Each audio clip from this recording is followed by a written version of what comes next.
Hello दोस्तों, फिर से मौजूद है आपका दोस्त, आपका होस्ट सोनू चौधरी, उसी वीडियो सीरीज़ को कंटिन्यू करने के लिए। अब की बार जो वीडियो सीरीज़ का जो मेन कंटेंट है that is called salt formation. अभी साल्ट फॉर्मेशन पूरी होने के बाद हम पढ़ेंगे पीएच ऑफ सोल्ट्स। उनके वो पढ़ने के बाद हम करेंगे पीएच पेपर के बारे में, फिर हम करेंगे इंडिकेटर्स के बारे में। तो अभी बहुत कुछ है आपके लिए खजाने के अंदर। उम्मीद करता हूँ ये खजाना आपको पसंद आ रहा होगा। अब आप एक परिवार की तरह मेरे साथ काम करते हुए नज़र आ रहे हैं। अब आपका मोरल ड्यूटी बनती है, मेरी भी बनती है कि मैं आपको अच्छा कंटेंट प्रोवाइड करूं, बशर्ते आप इस चैनल को ज़्यादा से ज़्यादा लाइक करें, शेयर करें और सब्सक्राइब करें। हमेशा की तरह चलने से पहले 4 लाइनें। मास्टर जी, अब की बार किसी टीचर के ऊपर है भाई। मास्टर जी, दुख तो अपना साथी है, सुख आता जाता रहता है।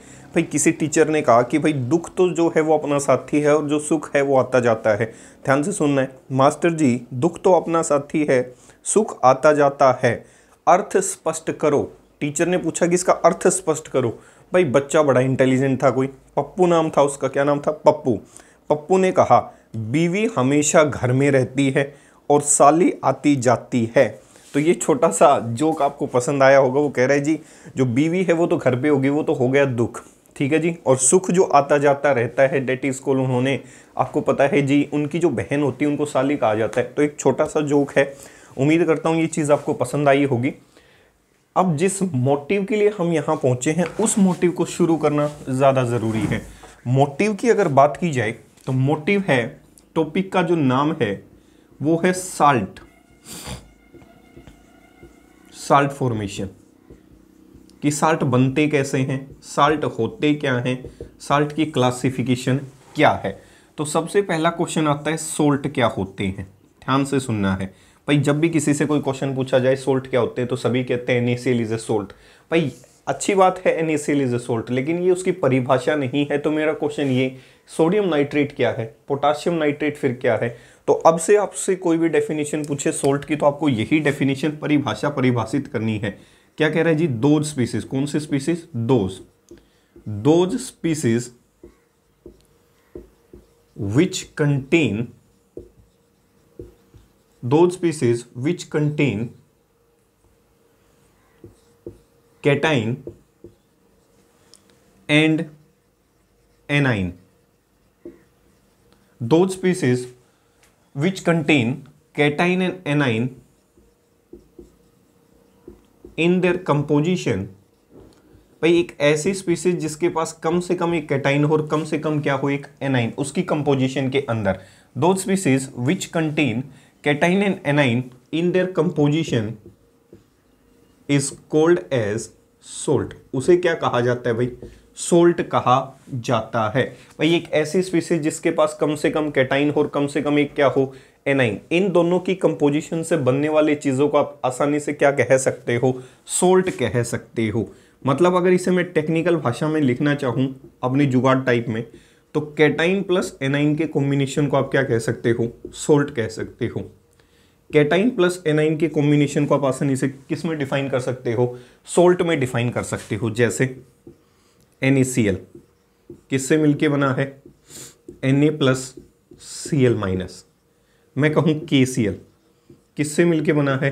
K plus Cl minus. मैं कहूँ पोटाशियम नाइट्रेट, मैं कहूँ सोडियम नाइट्रेट। सही है भाई। ज़्यादातर आप देख रहे होगे कि ज़्यादातर जो कैटाइन है वो मेटल्स बना रही हैं। सही है।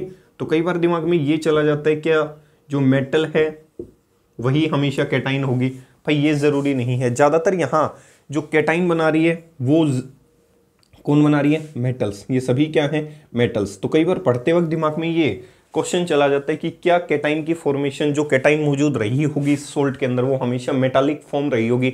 नहीं जी, ज़रूरी नहीं। जैसे मैं कहूँ अमोनियम क्लोराइड, देख सकते हो आप, ये क्या है? नॉन मेटालिक पार्ट है। तो ज़रूरी नहीं जो कैटाइन है वो हमेशा मेटालिक कंपोनेंट की ही हो। एक नॉन मेटालिक कंपोनेंट की स्पीसीज भी किसमें काउंट की जा सकती है इस कंसेप्ट के अनुसार? एक कैटाइन की फॉर्म में। वैसे ज़्यादातर आपको पता है जो मेटल होती है वही क्या बना सकती हैं? कैटाइन। तो इतनी चीज़ उम्मीद करता हूँ ये चीज़ क्लियर हो गई होगी। अब दूसरा क्वेश्चन आता है कि भाई आप जो है वो सोल्ट की फॉर्मेशन कैसे करेंगे। Methods for methods for formation of salts, methods for formation और preparation of salts, methods for formation और प्रिपरेशन ऑफ सोल्ट, किस तरीके से आप कोई सोल्ट प्रिपेयर करेंगे या फॉर्म करेंगे, उसके लिए कुछ एक मेथड्स आपको बता देता हूँ। एडिशनल चीज़ें हैं आपको पता होनी चाहिए कम से कम कि किस तरीके से हम सोल्ट की प्रिपरेशन या मेथड्स लगा सकते हैं जिससे आप आसानी से किसी भी सोल्ट को क्या कर सकते हैं, प्रिपेयर कर सकते हैं। मेथड फर्स्ट, पहला जो मेथड है वो मेथड है बाय न्यूट्रलाइजेशन रिएक्शंस। पीछे पढ़ा दी थी भाई, अच्छी खासी वीडियो बनाई थी, अब पीछे जाके देख सकते हैं। बाय न्यूट्रलाइजेशन रिएक्शंस, ठीक है भाई, बाय न्यूट्रलाइजेशन रिएक्शंस, ध्यान से देखना है। HA इसको मैं एसिड मान रहा हूं, जनरल रिप्रेजेंटेशन, और जो BOH है इसे मैं बेस मान रहा हूं, ठीक है, क्योंकि बेस क्या देता है OH, A for acid, acid क्या देती है H+। दोनों के कॉम्बिनेशन से मुझे पता चला Ba + H2O बन गया, ये हो गया सोल्ट और ये क्या हो गया वाटर। मतलब एसिड बेस की रिएक्शन से आप आसानी से क्या बना सकते हो, सोल्ट्स बना सकते हो। सही है भाई। अब ध्यान से एक टर्म देखनी है इधर, सोल्ट में एक बड़ी ही बेहतरीन टर्म चलती है, that is called basic radical. एक बार एग्जांपल लिख देता हूं ताकि डाउट्स क्लियर हो जाए मैं क्या कहने की कोशिश कर रहा हूं। ये HCl है, ये NaOH है, प्रोडक्ट बन गया NaCl + H2। सही है भाई, सोल्ट बन गया। H2SO4 + KOH है, सोल्ट बन गया भाई K2SO4 + H2O। HNO3 है भाई और कैल्शियम हाइड्रोक्साइड है, सोल्ट बन गया कैल्शियम नाइट्रेट + H2O। एग्जाम्पल्स की कोई कमी नहीं है। मैं कहूँ जी आपकी फॉस्फोरिक एसिड है H3PO4, सही है, और इसका किसके साथ करवा दूं, NaOH के साथ, प्रोडक्ट क्या बनेगा Na3PO4 + H2। ये सारे के सारे क्या हैं भाई, सोल्ट हैं।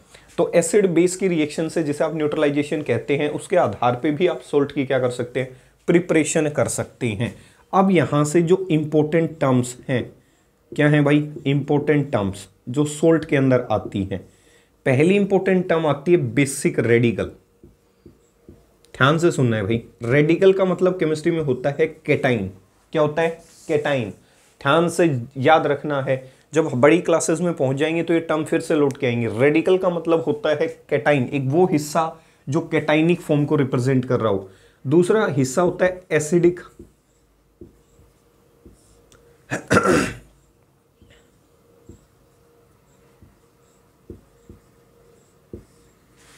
ठीक है। अब ध्यान से सुनना है, बेसिक रेडिकल और एसिडिक रेडिकल। बेसिक रेडिकल ऐसी रेडिकल्स होती हैं, बेसिक रेडिकल को डिफाइन कर देता हूं पहले। Basic radical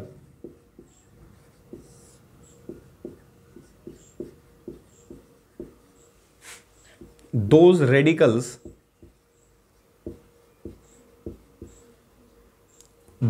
radicals in which those ऐसे रेडिकल्स, कौन से रेडिकल, ऐसी, those radicals in which salt contain cation contain cationic part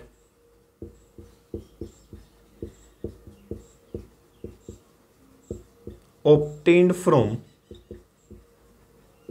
base. भाई बेसिक रेडिकल वो होती है जिसमें सोल्ट के पास जो कैटाइनिक पार्ट रहा होगा वो किससे ऑब्टेन हुआ होगा, किससे ऑब्टेन हुआ होगा भाई, किससे, इससे, कैटाइनिक पार्ट किसका, बेस का। भाई बेसिक रेडिकल कहती है सोल्ट के पास जो भी कैटाइनिक हिस्सा है, भाई सोल्ट कैसे बना हुआ, एक कैटाइन और एक किससे, एनाइन से। तो कह रहे हैं सोल्ट के पास जो भी कैटाइनिक हिस्सा है वो किससे ऑब्टेन हुआ होगा, बेस से। ऐसी रेडिकल्स को केमिस्ट्री में क्या कहा जाता है, बेसिक रेडिकल कहा जाता है। जैसे ऊपर वाले एग्जांपल्स की अगर मैं बात करूं, एग्जांपल की बात कर लेता हूं, जैसे इसी एग्जांपल को डिफाइन कर देता हूं ऊपर वाले को, HCl + NaOH। अगर मैं कहूँ इसमें जो बेसिक रेडिकल है वो कौन है, तो देखो सोल्ट के पास जो पॉजिटिव हिस्सा है ये है सोल्ट। सोल्ट के पास जो पॉजिटिव हिस्सा है जो किससे आया, ये पॉजिटिव हिस्सा हो गया, ये कैसा, नेगेटिव।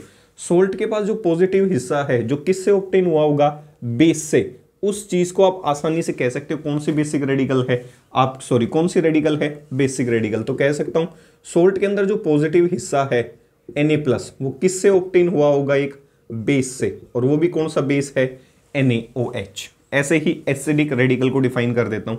एसिडिक जो रेडिकल्स होती हैं, एसिडिक रेडिकल्स क्या कहती हैं भाई, एसिडिक रेडिकल जस्ट रिवर्स कर दो इसका।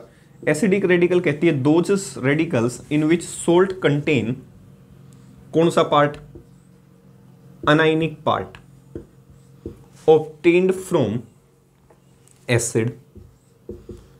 भाई बेसिक रेडिकल में तो कटाइनिक पार्ट होना चाहिए, बेसिक रेडिकल में तो क्या देखना है, कटाइनिक पार्ट, जो किससे ऑब्टेन हुआ होगा, आपका बेस से। दूसरी चीज होती है acidic radical. Acidic radical represent करती है आपके कौन से हिस्से को, अनाइनिक पार्ट को। कौन से हिस्से को, anionic part of salt. Salt का जो अनाइनिक हिस्सा है वो किससे ऑब्टेन हुआ होगा, इस एग्जांपल के अंदर किसी एसिड से। तो अनाइनिक हिस्सा Cl नेगेटिव किससे ऑब्टेन हुआ, H+ से। इसमें जो बेसिक हिस्सा है आपका, ये जो पॉजिटिव हिस्सा है ये किससे ऑब्टेन हुआ, किसी बेस से। सही है भाई, इतनी चीज क्लियर हो गई होगी।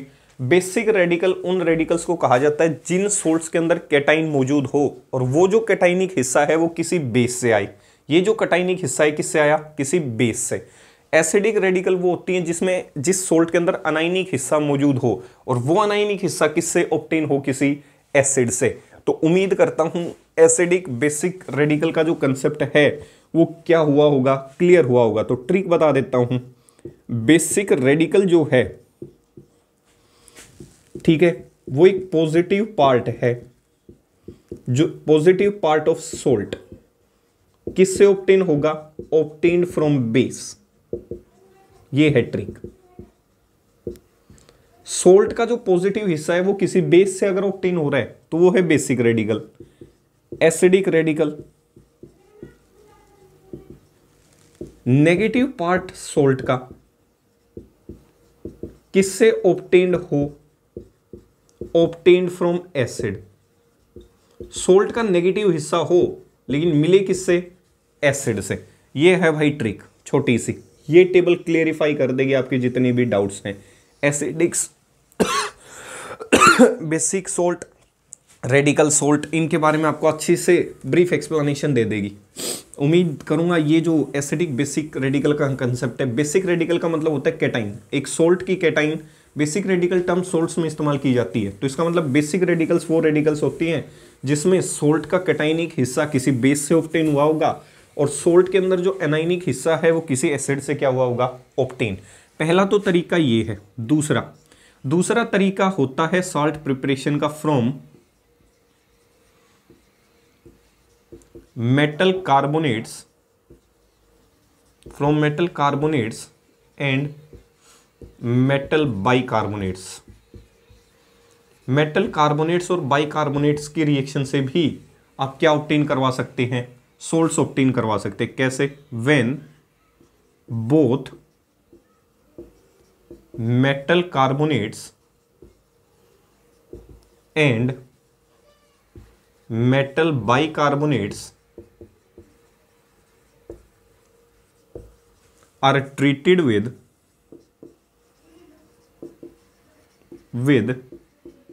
acid, they will result in formation of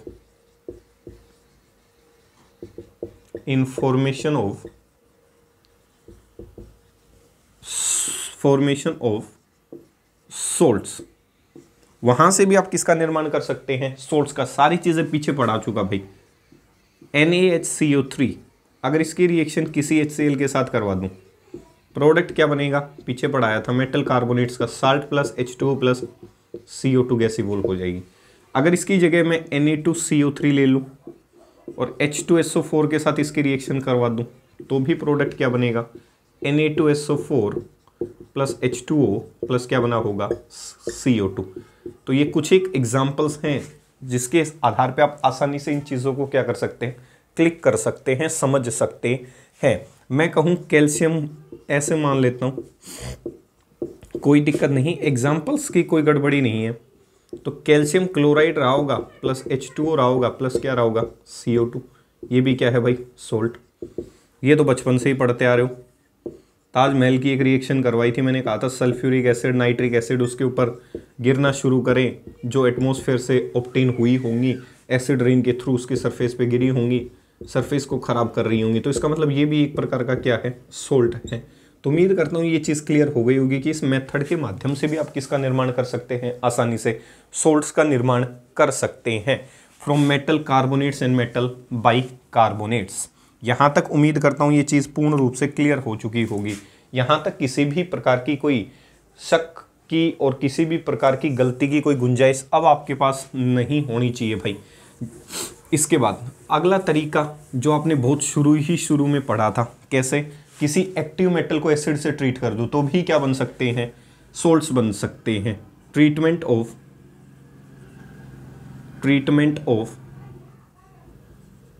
active metal with acid, किसी एसिड के साथ ट्रीट कर दो तो भी आप क्या बना सकते हो, सोल्ट बना सकते हो। तो भी आप तैयार क्या कर सकते हो भाई, सोल्ट बना सकते हो। कैसे, when active metal like sodium, potassium, zinc etcetera are treated with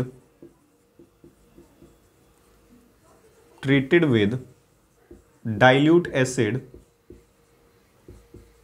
they will result in formation of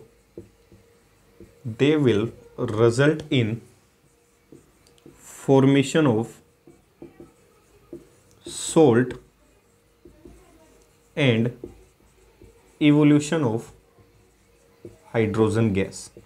पीछे पढ़ा चुका भाई, सही है। इस मेथड के माध्यम से भी आप आसानी से क्या कर सकते हो, सोल्ट्स बना सकते हो। बड़ी इंपॉर्टेंट रिएक्शंस हैं भाई ये। बैलेंसिंग आप अपने हिसाब किताब से देख लेना, ठीक है भाई।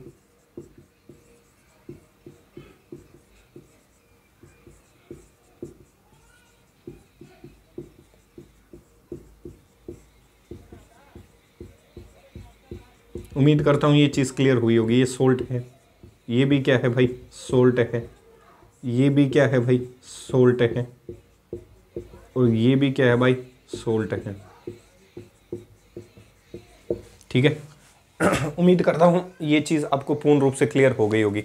इस मेथड के माध्यम से भी आप आसानी से क्या प्रिपेयर कर सकते हैं, सोल्ट प्रिपेयर कर सकते हैं। तो यहाँ तक किसी को कोई दिक्कत नहीं होनी चाहिए। एक मेथड और भी करवाया था, किसी को ध्यान हो, मैंने कहा था जी मेटल के रिएक्शन, कौन सी मेटल, एम्फोटेरिक मेटल्स, जो किसका काम कर सकती हैं, एसिड के अंदर बेस का काम कर सकती है और बेस के अंदर एसिड्स का काम कर सकती हैं। ट्रीटमेंट ऑफ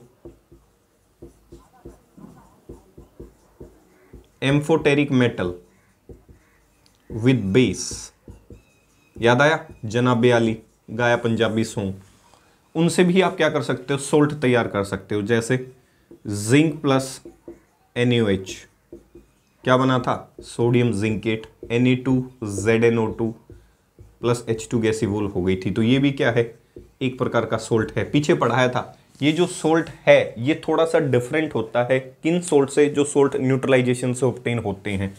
इसके बाद 3 पढ़ाया था NaOH के साथ, याद आया, sodium stannite, Na2SnO3 plus hydrogen gas evolve हुई थी।